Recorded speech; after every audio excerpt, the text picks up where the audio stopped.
Bonjour la belle diaspora, bonjour tout le monde, j'espère que vous vous portez bien. Depuis hier, nous parlons de la crise d'immigration que vit le Canada en ce moment. Et nous parlions du fait que le gouvernement canadien se prépare, s'organise à expulser 50% d'immigrants temporaires. Et nous avons dit que les immigrants temporaires, c'est les demandeurs d'asile d'une part et les contractuels au programme de mobilité internationale. Entre-temps, les plumes se délient. Les journaux écrivent à ce sujet. Et selon les publications, le patronat canadien s'offusque. Ils sont indignés du fait que le gouvernement pense même à faire une chose pareille. Selon eux, si 50% de cette population est expulsée, ce sera fatidique pour l'économie canadienne. Pas seulement pour l'économie du Québec, mais aussi l'économie de toutes les régions. Donc, nous constatons que la réflexion continue, le patronat est maintenant impliqué et il y aura sûrement des négociations. Cela est une bonne chose. Cela donne un peu d'espoir à toutes ces personnes qui sont en train de paniquer au Canada en ce moment. Comme promis dans la vidéo d'hier, je vais donner ici quelques astuces et stratégies pour aider toutes ces personnes qui paniquent en ce moment. C'est pour vous conforter, pour vous reconforter, mais surtout pour vous aider à vous lever et à travailler sur votre valeur ajoutée. Parce qu'il y a encore peut-être, sûrement, la chance pour vous. La première astuce que j'ai pour vous, c'est de comprendre vraiment le besoin de l'État canadien. Qu'est-ce que le gouvernement canadien exprime quand ils disent qu'ils souhaitent expulser les personnes à faible revenu, quand ils disent aussi qu'ils ont de la préférence pour les étudiants parce qu'ils sont un espoir pour l'avenir du Canada et aussi pour les travailleurs avec un certain niveau de qualification. Qu'est-ce qu'ils disent? Il faut aller comprendre cela. Regardez ma vidéo d'hier. Je vous ai dit ce que je pense de ce positionnement-là. Quand tu as donc compris ce que le gouvernement canadien te demande ou demande à la population, va devenir ce profil. C'est mon deuxième conseil. Va devenir ce profil. Et devenir ce bon profil te demandera de travailler sur toi. Tu n'as peut-être pas les compétences que tu penses que tu n'as pas, mais ma belle, je viens te dire dans cette vidéo que parfois on a des compétences qu'on ignore. Certains d'entre vous, vous avez fait des boulots, vous avez travaillé. Dans vos pays d'origine, vous avez eu des activités. Et certains ont des CV avec de grands trous. Ma belle, ce n'est pas possible.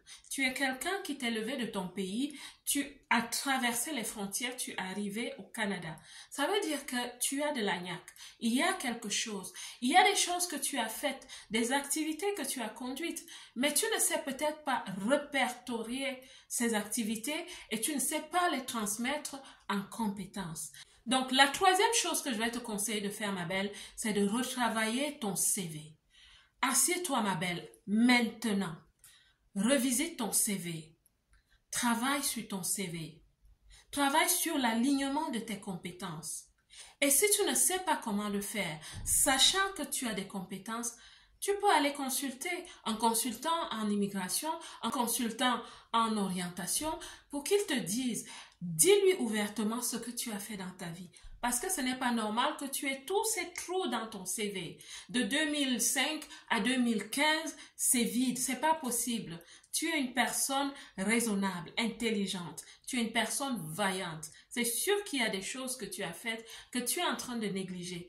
Il y a des compétences que tu dois répertorier, ma belle, pour refaire ce CV.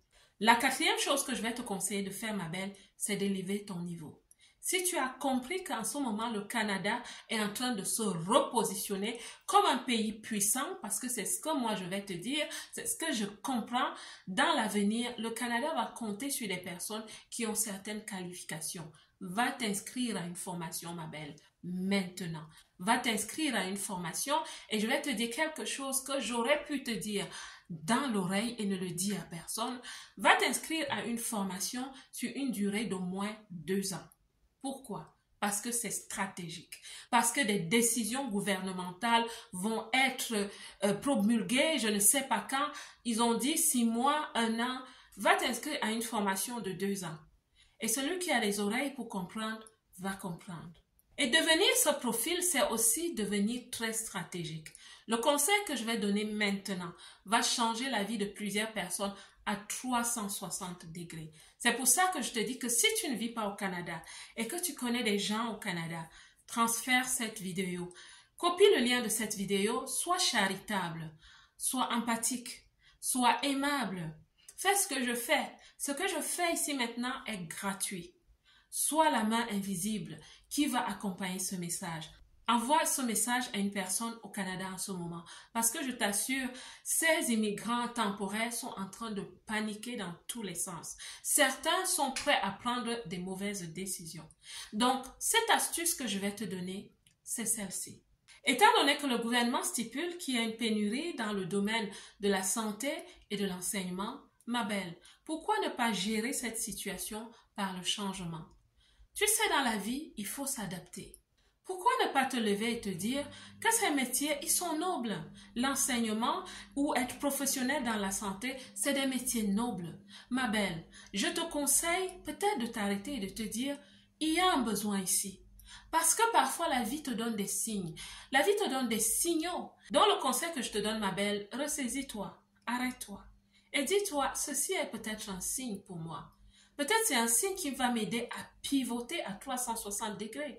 Les changements sont parfois excitants, je t'assure. Et je te rappelle, c'est des métiers nobles. Pourquoi ne pas t'inscrire à une formation comme agent de santé ou alors comme enseignant? Pourquoi ne pas le faire pour résoudre ce problème et participer à la solution? C'est peut-être l'occasion pour toi d'être une personne qui va ajouter de la valeur où il y a de la pénurie. Je vais terminer par un conseil sur l'état d'esprit.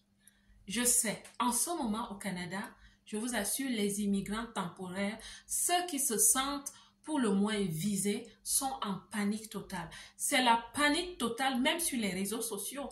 Les messages qui sont transférés, qui sont partagés dans les inbox, les gens sont dans la panique. Mais je viens te dire, ma belle, arrête-toi. Arrête-toi dans la sérénité, dans la tranquillité.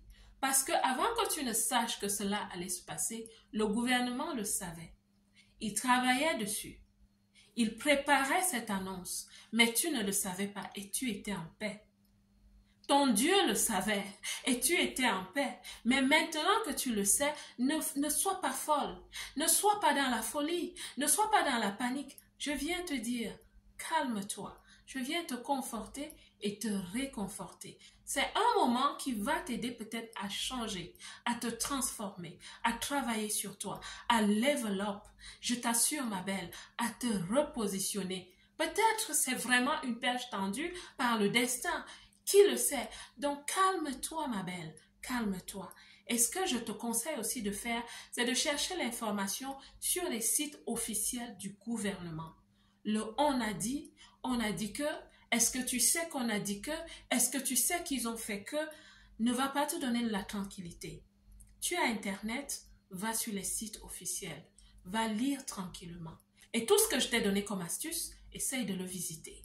Dans la méditation, dans la tranquillité, la sérénité, côtoie les personnes positives. Et pour celles qui prient, priez mes belles.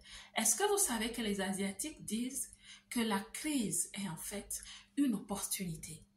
La belle diaspora, si cette vidéo t'a parlé, laisse-moi un like. Et si tu connais quelqu'un au Canada, partage avec cette personne. Que Dieu vous bénisse et moi, comme d'habitude et toujours, je vous aime.